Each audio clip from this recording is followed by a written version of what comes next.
Hi అండి. Cauliflower పచ్చడి, వేడి వేడి అన్నం, ఈ క్యాలీఫ్లవర్ పచ్చడి నెయ్యి వేసుకొని తింటుంటే చాలా బాగుంటుందండి. మన ప్రాసెస్లోకి అయితే వెళ్ళిపోదాము.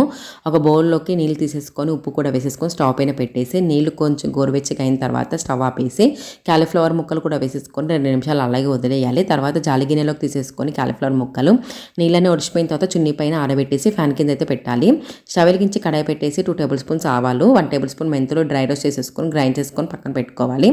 ఇప్పుడు తాలింపు కోసం స్టవ్ వెలిగించి కడాయి పెట్టేసి 100 ml ఆయిల్ వేసేసుకొని ఆవాలు, జీలకర్ర, కచ్చాపచ్చగా దంచుకున్న వెల్లుల్లి రెబ్బలు, ఎండుమిర్చి, కరివేపాకు తాలింపు ఫ్రై అయ్యాక స్టవ్ ఆపేసి ఇంగు కూడా వేసేసుకొని ఒకసారి కలుపుకొని పక్కన పెట్టుకోవాలి. ఒక బౌల్లోకి క్యాలీఫ్లవర్ ముక్కలు, ఉప్పు, పసుపు, కారం, గ్రైండ్ చేసుకున్న పౌడర్ కూడా వేసేసుకోవాలి. వెల్లుల్లి రెబ్బలు కూడా వేసేసుకొని ఒకసారి బాగా కలుపుకోవాలి. చల్లారిన తాలింపు కూడా వేసేసుకొని ఒకసారి బాగా కలుపుకోవాలి.